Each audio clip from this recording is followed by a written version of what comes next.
Ah, all right. Well, it is 6:35, and I'm going to get started because I don't want to hold you all for long.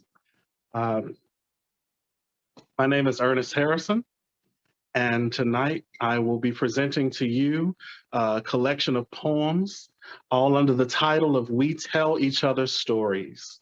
The focus of tonight's collections of poems are poetry that is all narrative based. It's all original poetry by myself. And the common thread between all of the poems is that they tell a story of some kind from different perspectives, from people of different walks of life. But the common thread is storytelling. So I'll get to that in just a minute. A couple of housekeeping things. Of course, this event is, a live event, a fundraiser to help me with funding my first book of poetry that I would like to have self-published before the end of the year, the end of next year, by September 2022. And the title of that book is Where Your Treasures May Be Found. So I'm actually going to read the first poem for tonight is the poem from which the title of that book is taken. So I'm going to start with that poem in just a second. Before I do, just a couple of things here I want to mention that my YouTube page, Anonymous Poetry. Please do like and subscribe. For the information for the GoFundMe, I believe it should be at the bottom of this page. If not, you can go to my personal page, the profile page there, and please do give what you can, $1, $5, any amount is greatly appreciated. I've actually spent the last 4 or 5 days weeping profusely at the generosity of not only my family and my friends, but people who I don't know, who have written special notes of thank you and, just have been so extremely supportive. So thank you from the bottom of my heart. I really greatly appreciate you all. And without further ado, I want to begin. This poem is called Topography, and it is the poem from which the title of my first book of poetry, Where Your Treasures Can Be Found, is taken from. So I just want to start with this poem.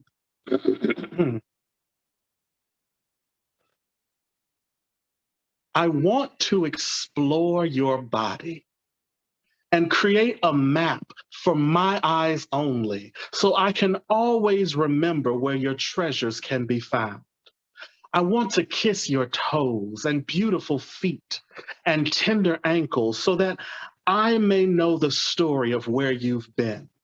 The roads you've traveled have buried their stories there, and I want to exhume every word. I want to take ice and draw a line from your branches to your roots, and then follow it south to north with the tip of my tongue, the valley of your back, Mississippi, the crest of your neck, Canada. I am a slave to you. I want to write my name across the entirety of your body with only the very tips of my fingernails, listening for the hastening and relenting pace of your breath, guiding me to where your secrets rest.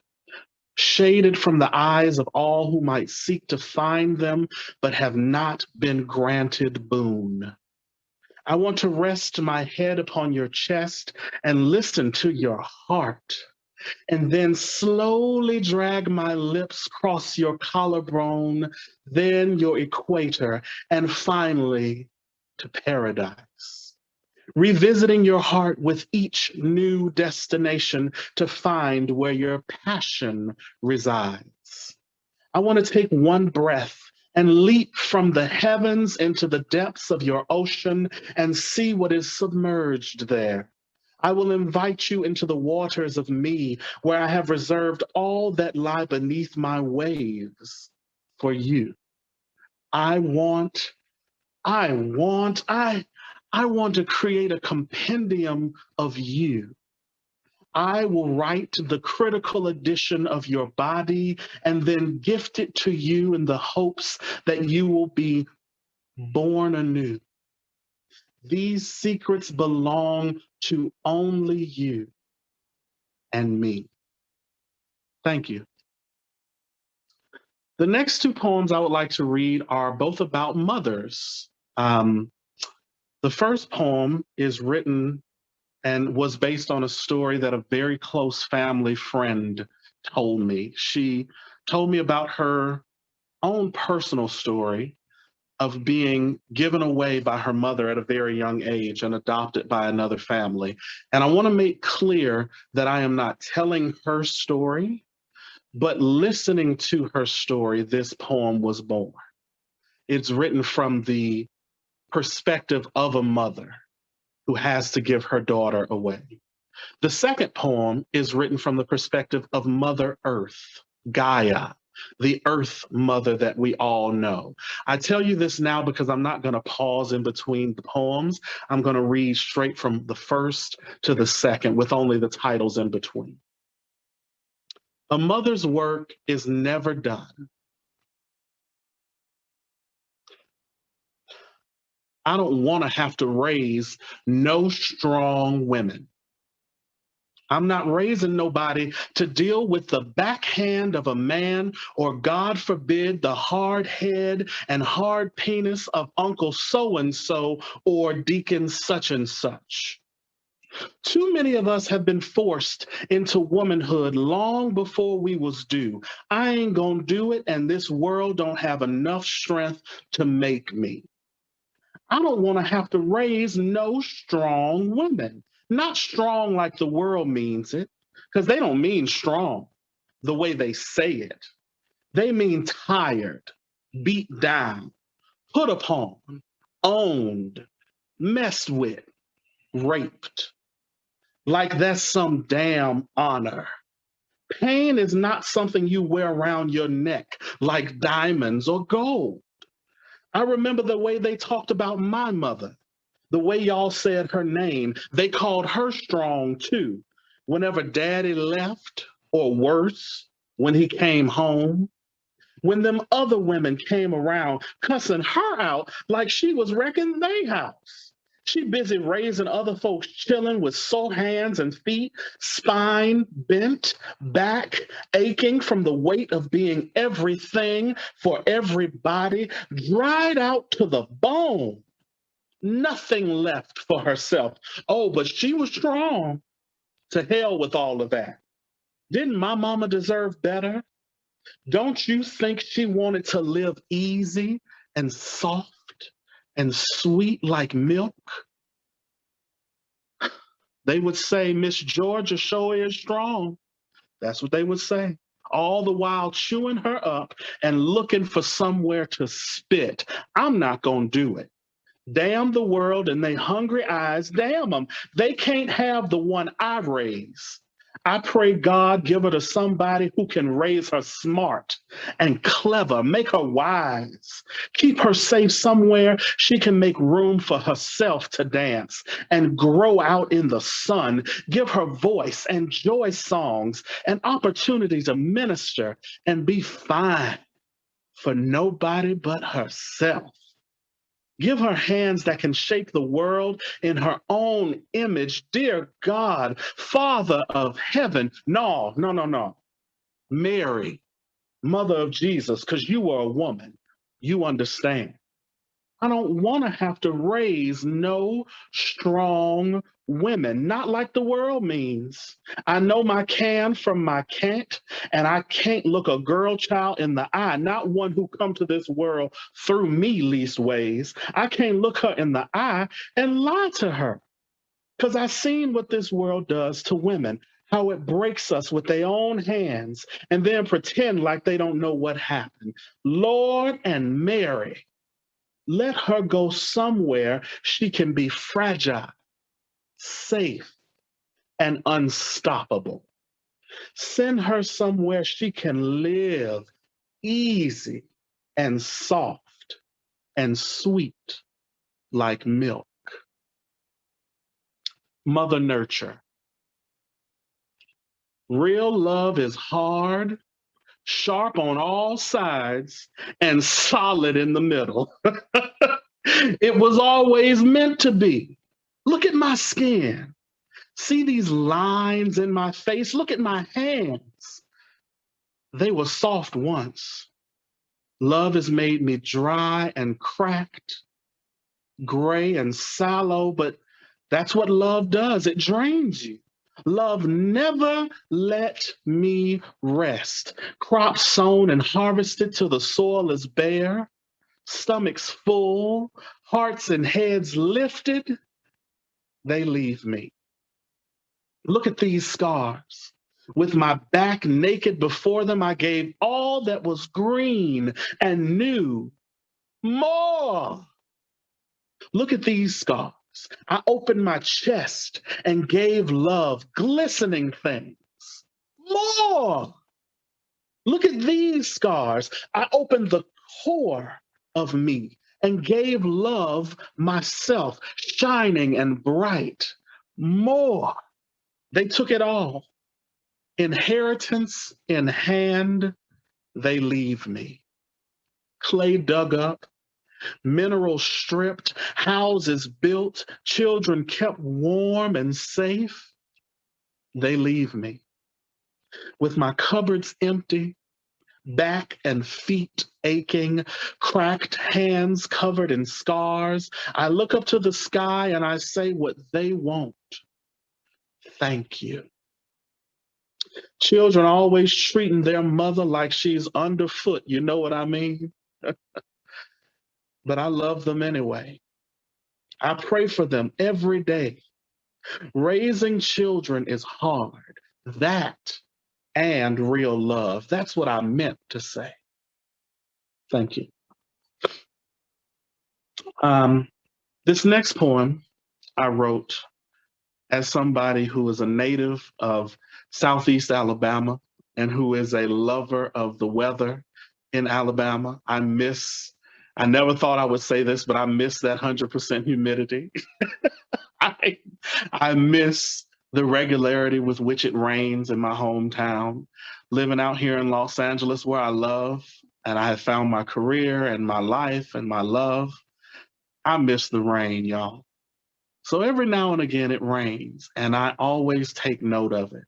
The last time we had a real good rain, this poem was born. It does, in fact, rain in Southern California. I should be cleaning my house right now.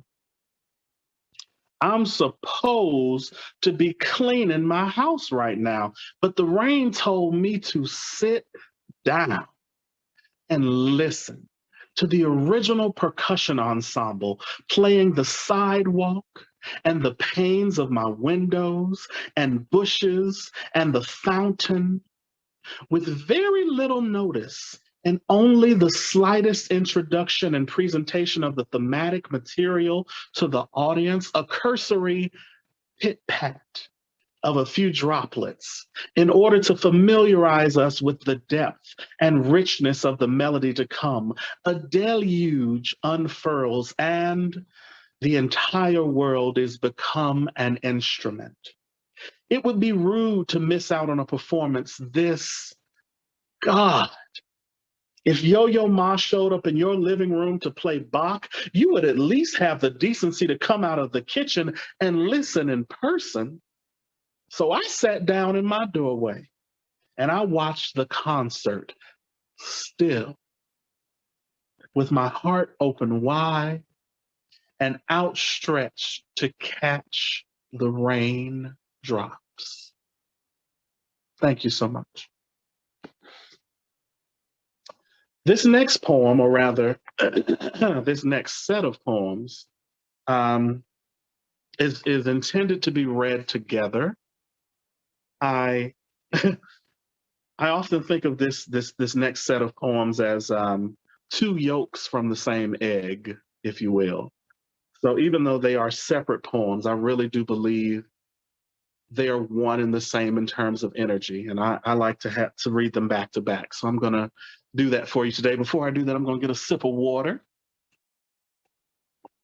I know I have a lot of teacher friends and musician friends, and I just finished teaching 3 hours of private lessons. So trying to keep my voice together here. This set of poems was written this past summer, and That's all I'll say. The first poem is called The American Dream. In America, you can be anything you want to be when you are young, gifted, and Black. Every door is open, every path is available to you. Dream big, Black child, dream big. You can be anything. You can be shot by the cops while eating at Wendy's. You can be chased down and shot by righteous white vigilantes while jogging.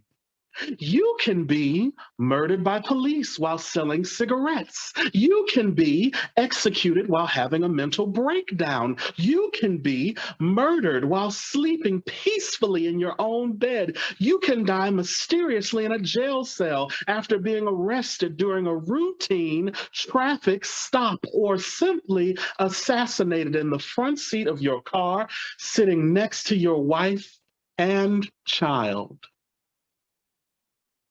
You can be shot to death while playing with a toy gun.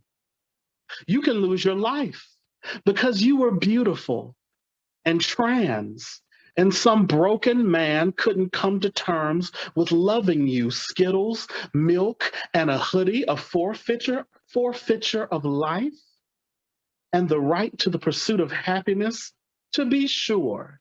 You can be shot in the street by your neighbor. You can save someone's life and still be killed because, of course, no good deed goes unpunished. You can have a knee pressed so deeply into your neck that the entire country stops breathing. In America, you can be anything you want to be. You are young, gifted, and Black. Dream big, Black child. Dream big. Take 2 shots and call me in the morning. I take my medicine every day, not because it balances me out, not because it takes the edge off, not because my sanity is precious and my responsibility. I take my medicine every day because Walter Wallace died in the street. I take my medicine because anti anxiety meds won't make me bulletproof, but they may keep me level headed and clear when the bullet keepers come around. Prescription Glock in hand to hand out life and death in pill form. I take my medicine every day. And I whisper a prayer for every person of color who will receive a prescription of death instead of Lexapro. Thank you.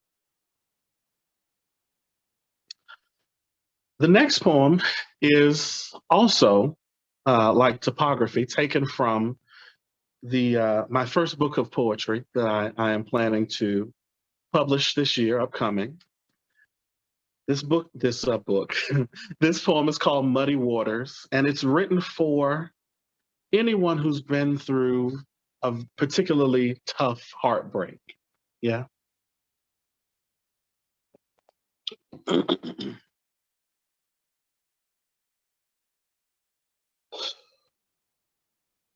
Loneliness, loneliness and chamomile tea.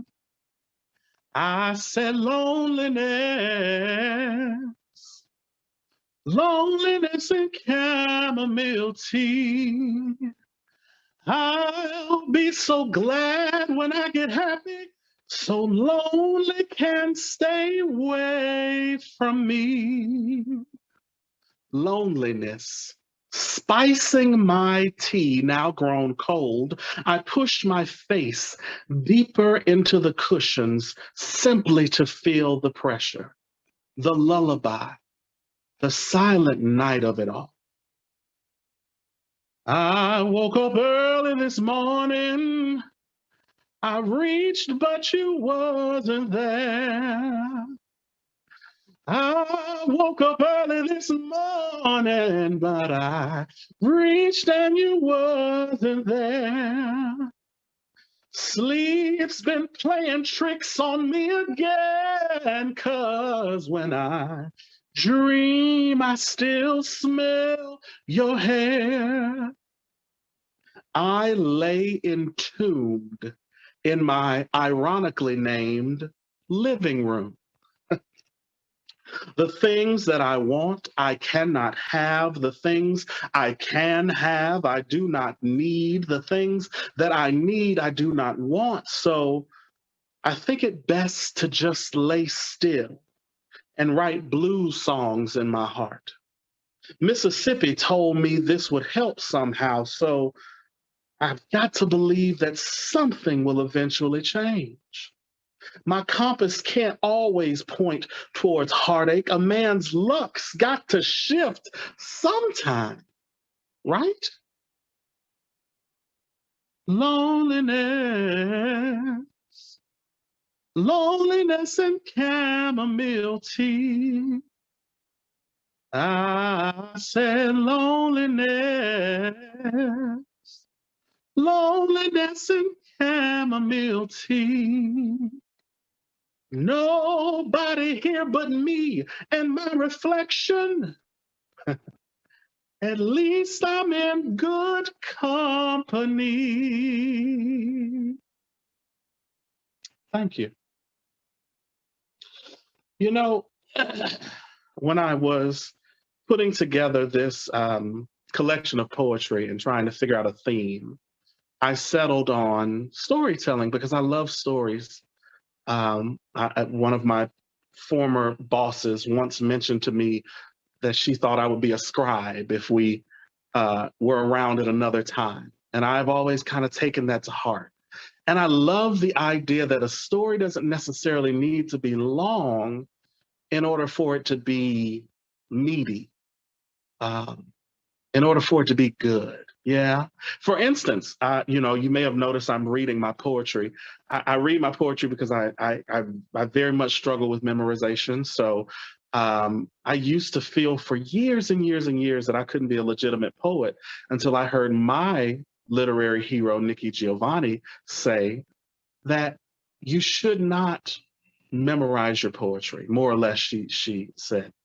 Um, you shouldn't memorize your poetry. You should always read it. Read what you've written, because when you continue to read it, you can see what you now disagree with now that you're years down the road, or you the things that you felt years ago. If you still feel them, they're validated. But if you see things that you disagree with, you can change them, and that's how you grow as a writer, as opposed to memorizing, which sticks you in a moment in time. So I feel very confident now reading my poetry and knowing that I am a poet.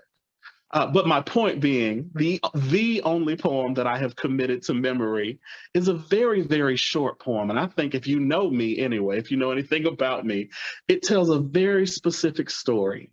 The poem is called, and I didn't write it, it's not in here. I actually have it memorized. The poem is called, No, Really, That's the Whole Poem. And it goes like this. I would kill spiders for you.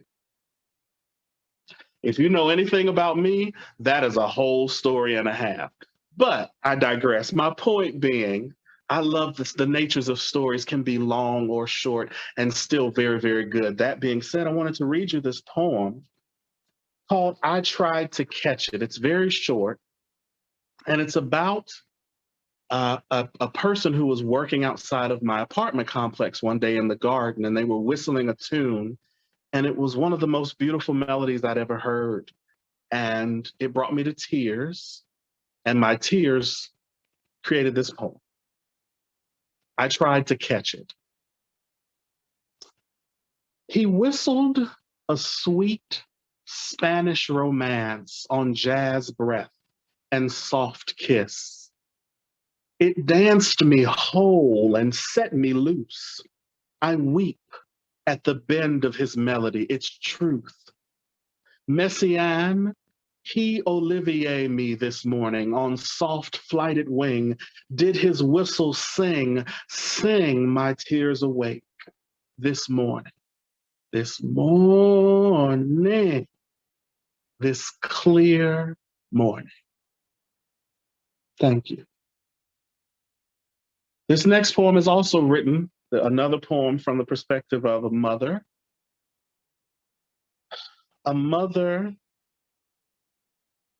who at once is in a situation that we all find ourselves, or will all find ourselves, I would imagine, at some point in life, a position of dreaming for someone else that you care for. She is at once in that position and also in a position that I pray that none of us ever find ourselves in. I'll read. Shoes I can never fill. I have a lifetime of dreams for you, and I don't know what to do with them. Should I box them up and pack them away in the attic next to your crib, or break them down and put them in the shed out back next to the swing we built for you? Maybe I'll put them in bags with your clothes and toys and drop them off at a shelter for someone else to use, with a sign, like new, barely used. Oh, or maybe I'll frame them and place them on the mantelpiece next to our photos of you. There's got to be somewhere to put these dreams I have.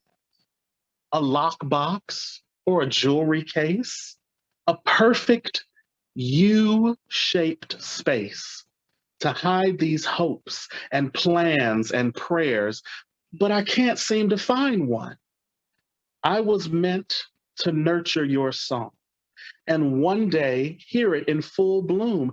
I can do all things, be all things, defeat all things for you. But today, it seems to me that there are two things that I can't know, two things that I don't have the strength to know. No one should ever have to become the mother of a child killed in a mass shooting. And no mother should ever have to become the caretaker of the dreams that their child will never see fulfilled. But today, I have been tasked with both. I keep a pair of baby shoes in my nightstand. That was my favorite part about becoming a mother. Baby shoes are so cute. And I had a few pair waiting. I think I'll keep your dreams there in my nightstand. It seems fitting that the life you never got to live would find a home next to the shoes you didn't get to wear. Thank you. That particular poem was written, I believe it was the summer of 2018 or 2019. There was a shooting in I want to say a mall or a store in Texas. And I have always, two things I've always taken very, very personally: suicide. As a survivor of suicide and a survivor of suicidal thoughts, I know how little it takes to change somebody's day. And anytime somebody in my circle has committed suicide, I've always taken it personally because I blame myself, wondering if I missed the mark. Was there something I could have done or could have said? I'm sure we've all been there. I take suicide very personally and mass shootings very personally. I always have. I will never forget being in church and hearing about that particular mass shooting and reading an article that said the youngest victim was a small child in a stroller that was hit by a stray bullet and killed. So that was where that came from. This next poem was actually a commission. It is also quite short. I was commissioned by a very close friend whose um, cousin and their husband, they lost a child. And after several years, they were ready to try again to get their family going. And were successful. They, were at the point of having a baby shower, and he asked me to write something from the perspective of the newborn, to their mother, to comfort their mother, on the loss of their child and the arrival of their newborn. So this is what I wrote. Judah is the name of this poem. I passed him on the way here, a little boy who looked like me. He held my hand and spoke of God and love and of something beautiful called mommy. He said that you would keep me safe and warm, just like you did for him, the little boy who looked like me. He has your eyes, but we both have your heart. This next poem is called Church, and it needs no introduction. The first thing I noticed was the shouting. I imagined there would be dancing. I'd heard enough stories to know that when the music really starts going, the tapping feet and clapping hands quickly becomes dancing, spinning, stomping, but the shouting caught me off guard. People becoming so emotionally and spiritually full that the only way to find release is to shout your own personal hallelujah. A figure with a microphone and long flowing garments leading us in chants of praise, the theater of it, the abandon of it. I recognize this place. I know it well. It's church at the corner of Broadway and 4th. There are bartenders and dancers and queens without kingdoms or thrones, but I know this place. I know church when I see it. Throngs of people leaving inhibitions at the door, knocking the dust of life from their shoes, and walking proudly into a space where they feel safe to be who they are, a space where you don't have to hide from judgment because there is therefore no condemnation. Family lives here. Shared experience, shared dream, shared hope, a certainty that life has more to offer, a place for tears of all variety. Peace, my peace is here. Love is here. No wonder we flock to these spaces. No wonder we come here under the threat of hatred, bigotry, and disdain. They meant for Orlando to be a warning. And now it has become a beacon of hope. Not even the bullets could keep us away from our temple, from our place of worship. I don't have to walk around with my papers here. I'm free. No one can put me in chains and carry me back to the plantation. Here we are all free. You can call it a nightclub, but I know better. This may have been my first visit, but I know a church when I see one. Thank you. I have two more poems that I want to read. Before I do that, I want to say thank you to all of you all who came out. Thank you, those of you all who are on Zoom, on Facebook Live. Thank you to those of you all who are going to see this later on Facebook or later on my YouTube page. I really appreciate it. Thank you to everyone who has given already.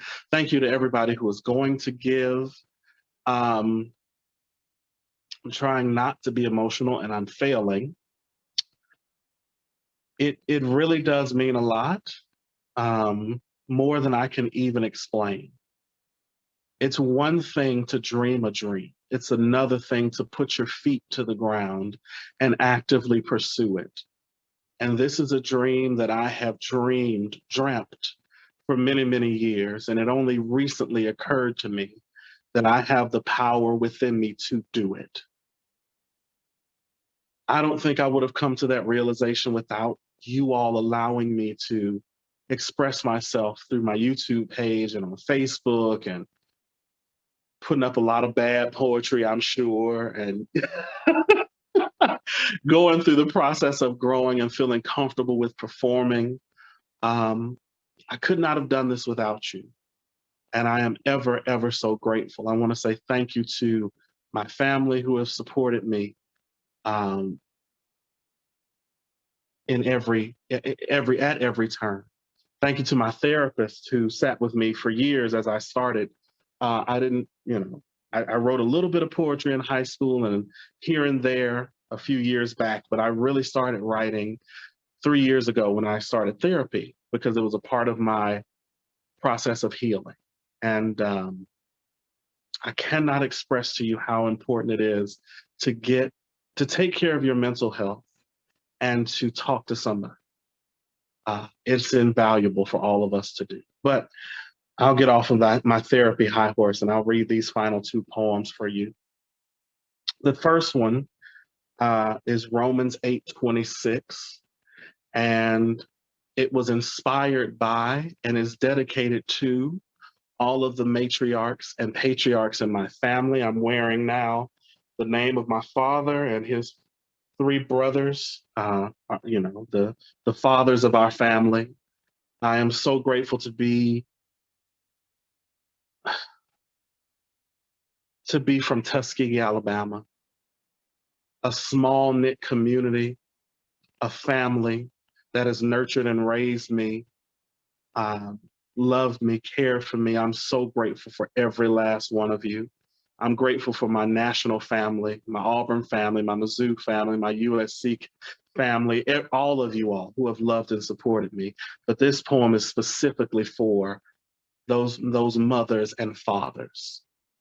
I'm going to apologize in advance if I get emotional. I have not been able to read this one successfully yet without getting emotional. So we'll try it now. Again, the name is Romans 8:26. I'm going to take a sip of water first before I do.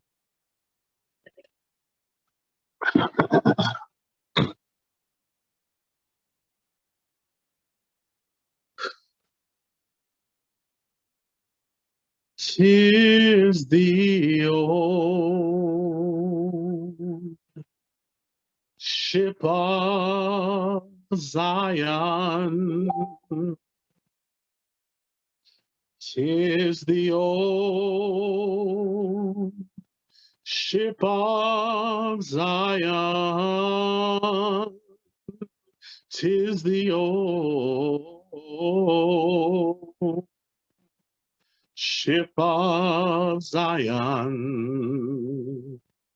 You ought to get on board. Get on board. I used to wonder why the old folks would moan and hum when they were in pain. We've been moaning since long before slavery. Slavery is not my legacy. The sound that issued forth from my great great grandmother's chest, the woman who shares a face with my mother, my legacy is the sound that calmed the child that nursed at her breast. She hummed a lyricless melody entitled, I may not own you, but you'll always be mine. They have landed a many thousand. They have landed a many thousand. They have landed a many thousand. You ought to get on board. get old.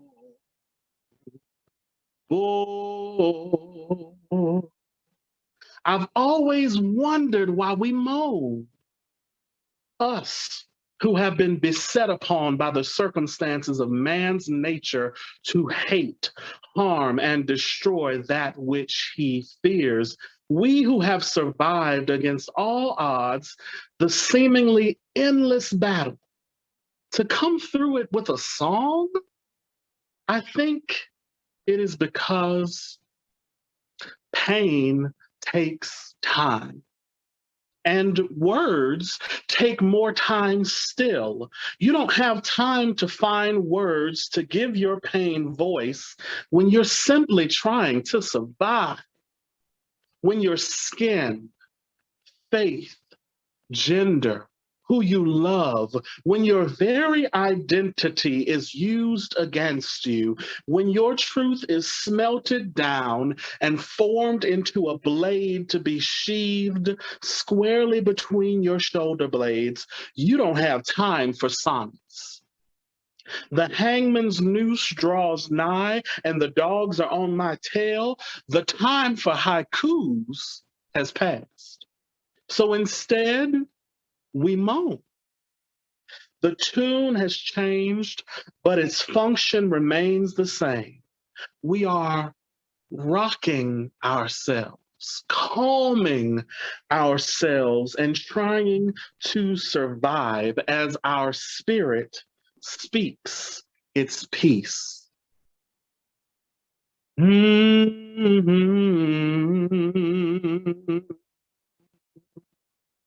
Mm-hmm. Mm-hmm.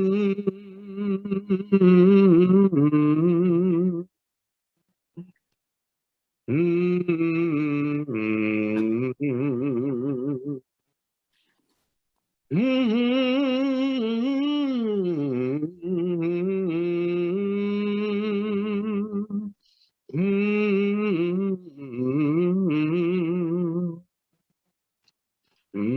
Mm-hmm.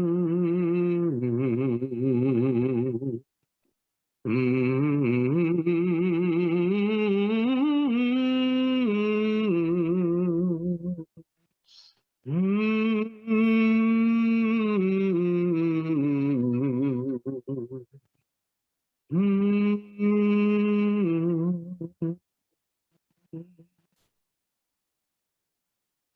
Thank you. For my last poem of the evening, I would like to read Beauty. This particular poem was written in remembrance of James Lipton. I don't know how many of you all are familiar with the Inside the Actor's Studio, but it was a big part of my childhood. I have always wanted to write and write for actors to speak words that would get them to places like that. So I spent a lot of time watching Inside the Actor's Studio as a child. And I believe Mr. Lipton passed. I believe it was right before the pandemic started or a little bit after.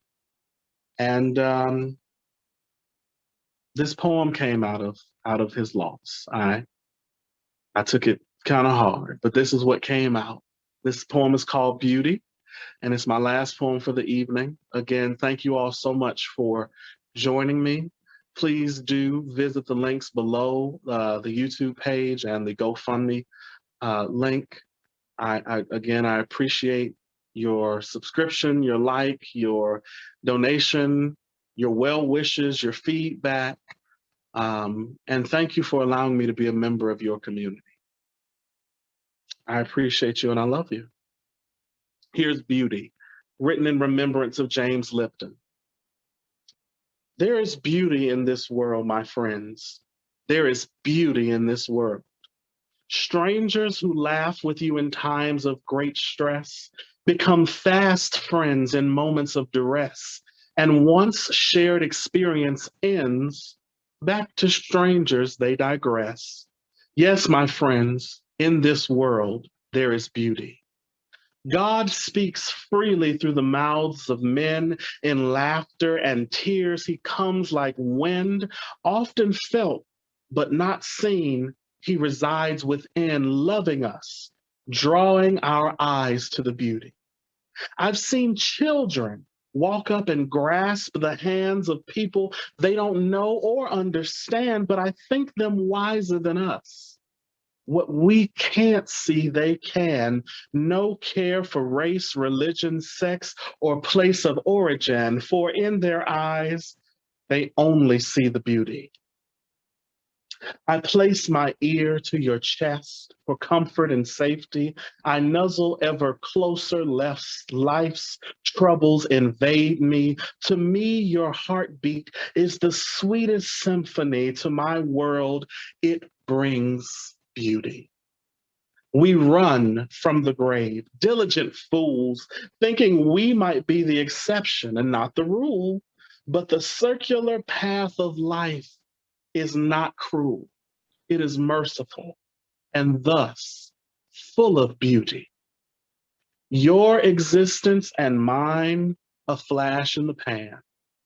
A life, even half lived, cannot be lived again. So it is our duty to do whatever we can to bring beauty to this world, to leave beauty to this world, to teach each other to cherish the beauty.